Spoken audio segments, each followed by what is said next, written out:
Welcome to LaTia in the Lead podcast, a podcast where we lead meaningful conversations that intersect the block and the boardroom. From pop culture to politics through ethical entrepreneurship, we are laying the groundwork for unity in our community. We're glad you're here. Enjoy the conversation. So before we get started, I want to introduce you to my co-hosts. Over my left shoulder, that red light you see, that is a crystal statue of my grandmother, Mama. Over my right shoulder, that statue that you see is a crystal statue of my grandmother. I was raised by both of these ladies, whom I love dearly, who loved me dearly. Unfortunately, I lost them both in 2022, but I am a combination of both of these ladies put together. Mama is about it. She's from the street. Grandmother is not about it. She's from the sidewalk. You will hear both of these ladies come out in me and in my commentary. So I just wanted to introduce you to them. The longer you stay around, the longer you're involved in this community, the more you'll hear about them, because I literally cannot stop talking about them. I just wanted to introduce you to them. So let's get started. We're talking culture. So in Black culture news, I am excited to hear that the Hip Hop Museum is still underway. It is actually scheduled to open next October in the Bronx. And I'm really elated to see that the founding member, who is, I believe his name is Rocky Bucano, he actually started this endeavor in 2015, and he's still a sitting founding member on the board of directors today. And so he's been instrumental in, and I believe he's a co-founder. There's another person. He's been instrumental in preserving the hip-hop history, and we need that. As you know, there is a concerted effort to erase what we've done for the culture, but history can never be erased, and so we need spaces like a hip-hop museum. So I'm happy to see that that is going to open next October. On Wednesday this week, they had an event where they honored Fat Joe, Slick Rick, and I want to say DJ Red Alert. Now, I love all three of those brothers, and all three of those brothers had a significant impact in hip-hop culture. Hard stop. I would like to call up my brother, Fat Joe, and I would love for him to stop using the word nigger. I understand his association with Black culture. I understand him being around Black people. I understand him really gaining much of his social currency in the Black community. There is not a world where, as Black people, we're going to congregate with anyone of Latin descent and call them a spick. Whether they were using the word as a term of endearment or not, we would never do it. We just wouldn't do it, because we associate a word with something derogatory meant toward people of Latin descent. I would appreciate the same respect. I know that the nigger thing is complex for some. I'm just a person who feels like you shouldn't use it if you're not Black. And that's that. Again, I love Fat Joe. I love what he's added to the culture. I love what he did for Latinos in the space of hip hop. And I like him as a person. He's my Leo brother. I just want to see us all evolve. And that is the way in which I feel like he could evolve. That being said, Nas and Premier announced an album. Who's excited about that? I am excited. First of all, you will get to know, I am a hip hop head. I love 90s hip hop. And I'm listening to King's Disease 1, 2, and 3 on repeat, as I am also listening to Jagged Edge Hard and Donell Jones, Where I Want to Be. Those are my favorite albums. Add them to Jaheim's body of work. But I'm happy to see that Nas and Premier album is dropping. I think what Nas has been able to do in the hip hop space how Nas has been able to reinvent himself and how he's been able to maintain his aesthetic in terms of who we would expect Nas to be based on his lyrics, based on what we see him do. I'm super proud of him for how he's transitioned, and I'm not trying to deify anybody. I know everybody has their shit, but I just like how he's evolved and how he's handled his career and what he does business wise. So in other hip hop news, so do y'all care that Cash Money and No Limit is doing the Versus in Vegas on the 25th of this month? I mean, that's not something that I would go to, but I would definitely watch it. Like I would watch it on TV. Both camps have amazing hits. They have amazing catalogs. I think No Limit got this one. I mean, no, pardon me. I think Cash Money got this one though, if I'm remembering correctly. But I would love to see the verses. What else do we have in hip hop news? By the time this video drops, this will be old news, but I think it's still relevant to say something about. So Drake lost his lawsuit against UMG. I mean, he lost the battle. I don't understand. From someone of the 90s hip hop era, like, you lost the battle, boy. That's it. My brother, Stephen A. Smith.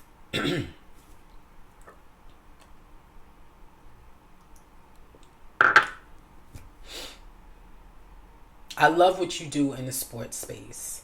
I love your commentary. You have so much knowledge in the sports space. I love what you've done with your career in the sports space. And I mean, I was cheering for you when you got that $150 million.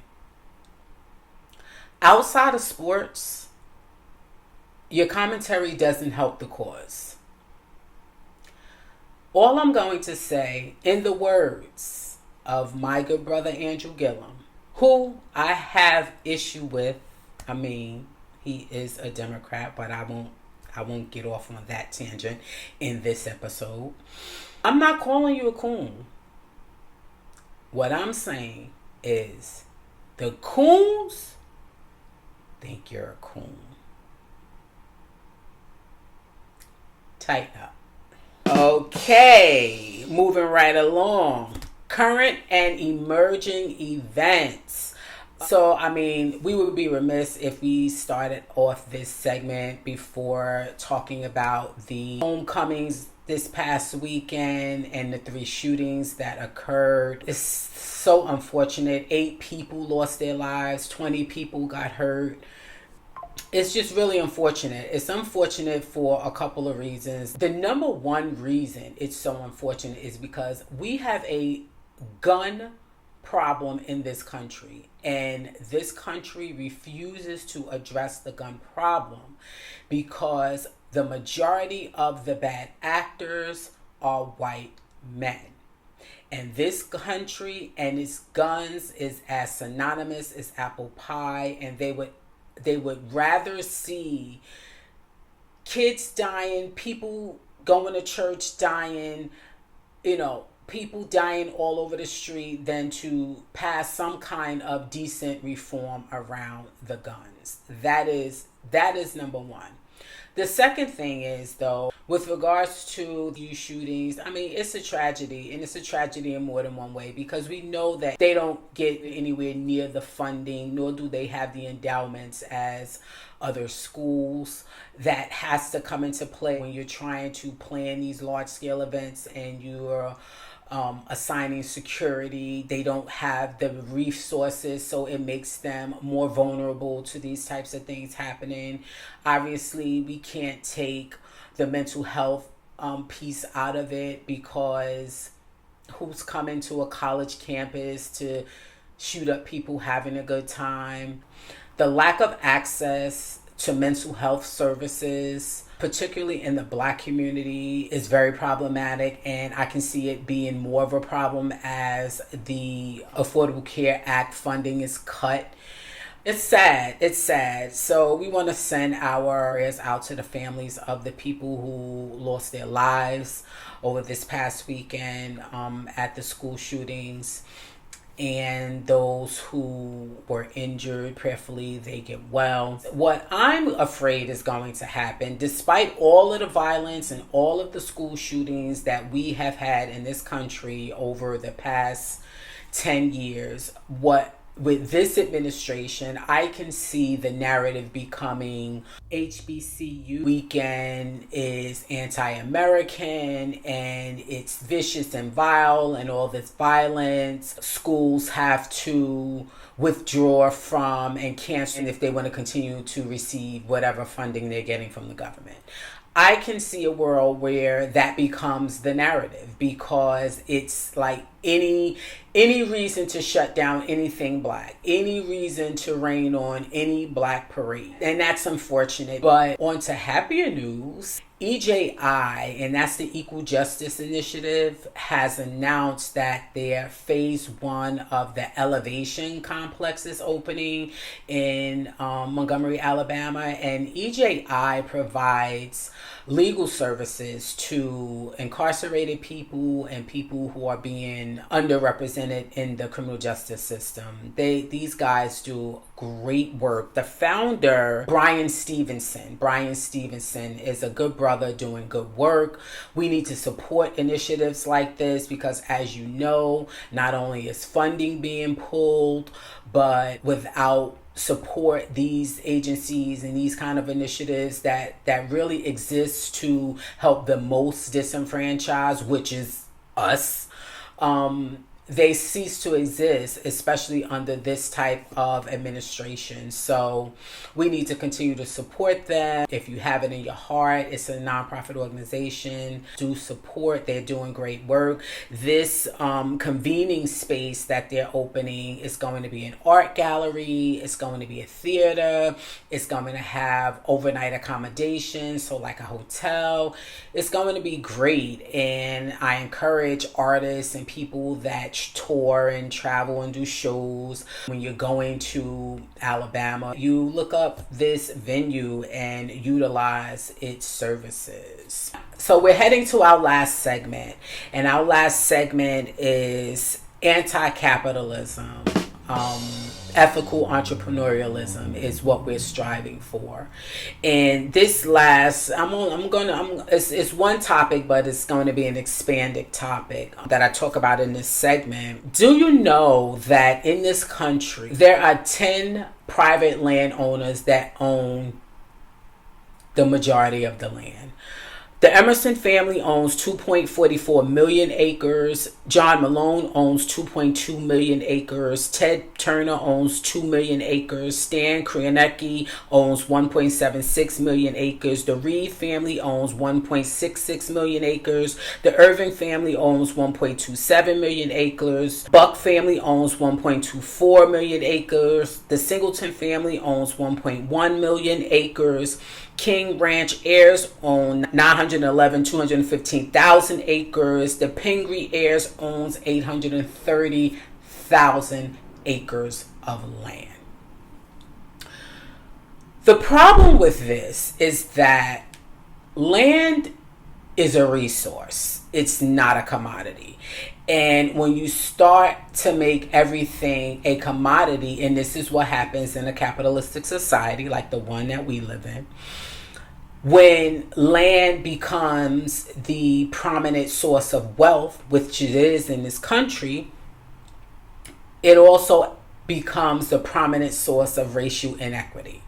And that is problematic. It's problematic for land to be used as a tool for profit when it's supposed to be something that is shared and enjoyed by everybody. Personally, I'm a person that believes that no person, entity, or family should own a resource. Like, you shouldn't own water.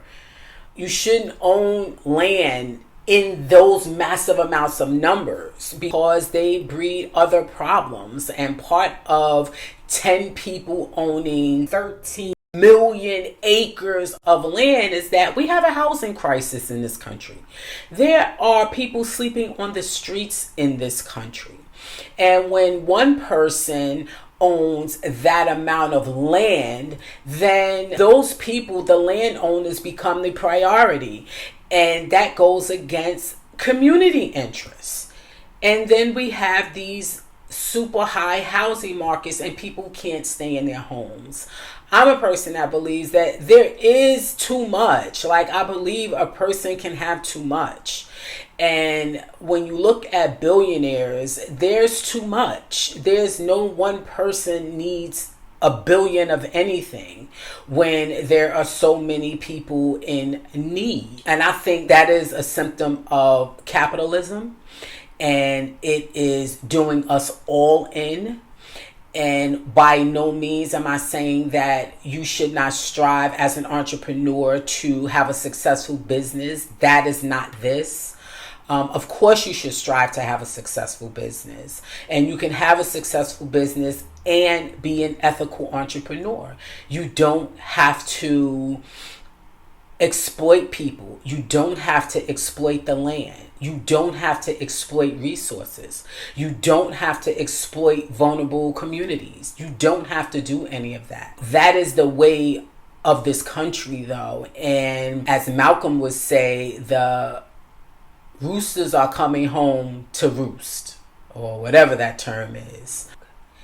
People don't need millions and millions and millions of acres of land. Like, that isn't in and of itself is a conflict. That creates a problem between private interests and public goods. And when people are putting their profit over humanity, we find ourselves where we are right now, today. And so I think that there's definitely a thing called too much. And if you're not careful in this capitalistic country that we live in, where the dollar rules everything, and now these people are in charge, and it's literally profits over people, I think that we have to be careful in how we chase the bag. I know we've been programmed to chase the bag, and there's nothing wrong. Look, I would be a complete fraud to say that I didn't like quality goods. I didn't like high-end experiences. I'm into all of that, but I'm not into it over a human life. I'm not into it over someone eating or someone having someplace to live. We want to be successful entrepreneurs, but we don't want to exploit people. I think owning that amount of land exploits all of us. And it should be no shocker to you that all of these families who owned all of this land are all white people. That should not be a shocker. And so you have to ask yourself, how does one accumulate 1 million acres, right? You can only do that by exploiting people. You can only do that by exploiting opportunities and preying on the vulnerable. That's the only way you amass that amount of land. And so we just want to keep our eyes and ears open. We don't want to fall into the clutches of capitalism. We are better than that. As we wind down, so I have a black fact, which we'll be giving you at the end of every show, because you know they are closing down, attempting to erase us from history as if history hasn't happened. So we need to continue to share black facts and collect all of our black knowledge and pass it on so that we have it to pass down generations under us. So in today's black fact, born today, October 17th, 1864, Dr. Haley Tanner Dillon Johnson was the first black American to be admitted and to practice medicine in Alabama. And this woman came from a amazing family because her brother Henry O. Tanner was the first artist to have critical acclaim. And in that same family, her niece Sadie Tanner was the first black woman to receive a PhD in this country. So no matter what they say, no matter what they're trying to tell us, no matter what lies they put in the universe, we have and always will be and continue to be the shit. Today's takeaway is they can't take what we learn. So I encourage you all to learn as much as you can, read as much as you can, introduce your children and grandchildren to people of the past, particularly of the 60s and the 50s. There was so much good done to get us here. And in my own evolution right now, I didn't get into in this episode, but we will get into it as we go, as we talk politics in future episodes. I am evolving politically, and you're going to see that on this channel, on this show. I used to be a Democrat. However, I have arrived at being a leftist. And I think that we all need to evolve in our politics. I know for the Black community, it's something that it was always kind of over there. We're too busy trying to put food on the table. We weren't thinking about the politics. But what I've come to realize in my evolution and looking for the truth and looking for knowledge is that politics impacts every single aspect of our lives. And we need to know what's going on. Last but not least, I will not be here next week. Today, October 17th, is my wedding anniversary. 16 years married, 21 years together. We are out. I will not be here next week, but I am going to leave a video for you. So please do watch the video. And I had a blast. I have fun. This is what this show is going to be about. I hope that you come back and join me. Don't forget to like, comment, and subscribe. And thank you.